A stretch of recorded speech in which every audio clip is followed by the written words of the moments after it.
Hello friends, welcome back to our channel. இந்த வீடியோவில் என்ன பார்க்க போகிறோம் பார்த்தீங்கன்னாக்கா 10ஆம் வகுப்பு வேதியியலில் இருக்கக்கூடிய உங்களுக்கு தெரியுமான்ற பகுதியை தான் பார்க்க போகிறோம்.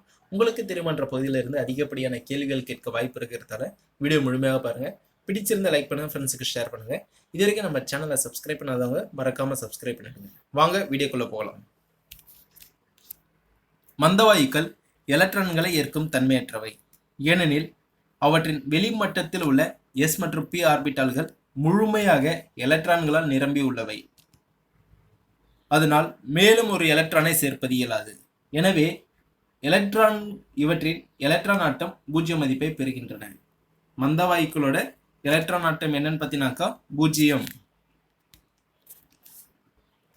அடுத்ததாக நீர்த்த மற்றும் அடர் நைட்ரிக் அமிலம் அலுமினியத்தோடு வினைபுரிவதில்லை. மாறாக அலுமினியத்தின் மேல் ஒரு ஆக்சைடு படலம் உருவாவதால் அதன் வினைப்படும் திறன் தடுக்கப்படுகிறது.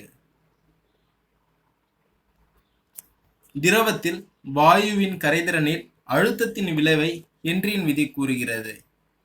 இவ்விதிப்படி அழுத்த அதிகரிப்பு வாயுக்களில் கரைத்தன்மை அதிகரிக்கும்.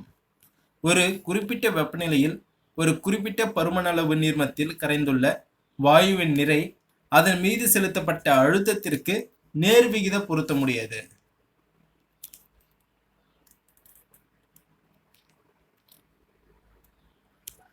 ஒரு வேதிவினையில் ஈடுபடும் பொருள்களின் நிலை மற்றும் இயற்பியல் நிலையை ஒரு அடைப்புக்குறிக்குள் சுருக்க குறியீடுகளை பயன்படுத்தி குறிப்பிடலாம். எடுத்துக்காட்டு, திண்ம பொட்டாசியம் நீருடன் வினைபுரிந்து பொட்டாசியம் ஹைட்ராக்சைடையும் ஹைட்ரஜன் வாயுவும் தருகிறது. இவ்வினை சார்ந்த அனைத்து தகவல்களையும் கீழ்கண்டவாறு வேதி சமன்பாட்டில் பிரிக்கப்பட்டுள்ளன.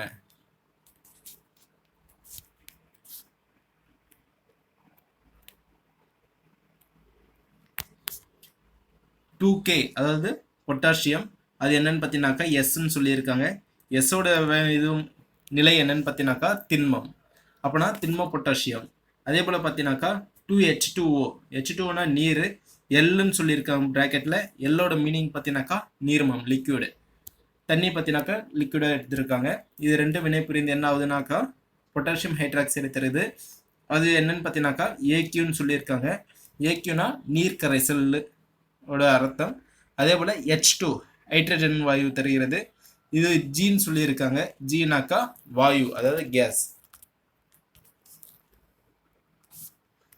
சுவரில் வெள்ளையடைக்க நீற்று சுண்ணாம்பு கரைசலை பயன்படுத்துகிறோம்.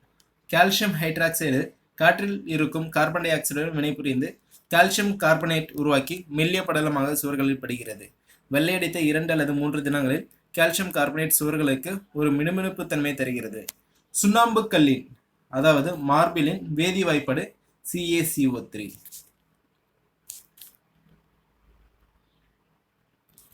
காயங்களில் ஹைட்ரஜன் பெராக்சைடை ஊற்றும் பொழுது H2O2 என்பது நீராகவும் ஆக்சிஜனாகவும் சிதைவடைகிறது. உருவான ஆக்சிஜன் குமிழ்கள் வெளியேறி விடுவதால் மீண்டும் H2O2 உருவாவதால் தடுக்கப்படுகிறது. மீண்டும் H2O2 உருவாகுதல் தடுக்கப்படுகிறது. அறை வெப்பநிலை வைக்கப்படும் உணவுப் பொருளானது குளிர்சாதன பெட்டியில் வைக்கப்படும் உணவை விட விரைவாக கெட்டு போகிறது. குளிர்சாதன பெட்டிகள் வெப்பநிலையானது அறை வெப்பநிலையை விட குறைவாக இருக்கும். வினையின் வேகம் குறைவாக இருப்பதால் உணவு கெட்டு போகும் வேகமும் குறைவாக இருக்கும். காற்றடைக்கப்பட்ட குளிர்பானங்களில் கார்பன் டை ஆக்சைடு நீரில் கரைக்கப்பட்டு, அதாவது சோடா, ஒரு பாட்டிலில் வைக்கப்பட்டுள்ளது. வாயு வெளியேற வண்ணம் அடைக்கப்பட்டுள்ள நிலையில் பாட்டிலில் கரைக்கப்பட்ட கார்பன் டை ஆக்சைடு வாயு, அதாவது கார்பானிக் அமிலம், வாயு நிலை கார்பன் டை ஆக்சைடு வாயுவும் ஒன்றுடன் ஒன்று சமநிலையில் உள்ளன. நீங்கள் பாட்டிலை திறந்தவுடன் வாயுநிலை கார்பன் டை ஆக்சைடு வெளியேறுகிறது. எனவே கரைக்கப்பட்ட கார்பன் டை ஆக்சைடு வாயு வெளியேறும் பொருட்டு கரையா நிலைக்கு மீண்டும் திரும்புகிறது. எனவேதான் நீங்கள் பாட்டிலை திறந்து நீண்ட நேரம் வைக்கும் பொழுது கார்பன் டை ஆக்சைடு அனைத்தும் வெளியேறி CO2 இல்லாத திரவமாக உங்களுடைய குளிர்பானம் மாறுகிறது.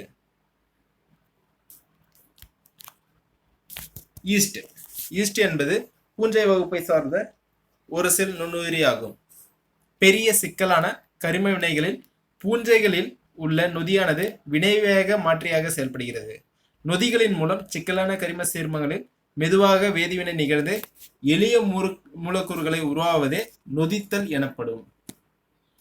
நொதித்தலுக்கு எடுத்துக்காட்டு பால் தயிராக மாறுதல்.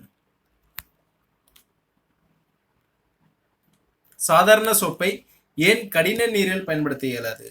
சாதாரண சோப்பு கடின நீருடன் பயன்படுத்தும் பொழுது கால்சியம் மற்றும் மெக்னீசியம் அயனிகளை வீழ்படிய செய்கிறது. இது துணிகளின் மேற்பரப்பில் ஸ்கம் படிவை உருவாக்குகிறது. எனவே சோப்பை கடின நீரில் எளிதாக பயன்படுத்த இயலாது.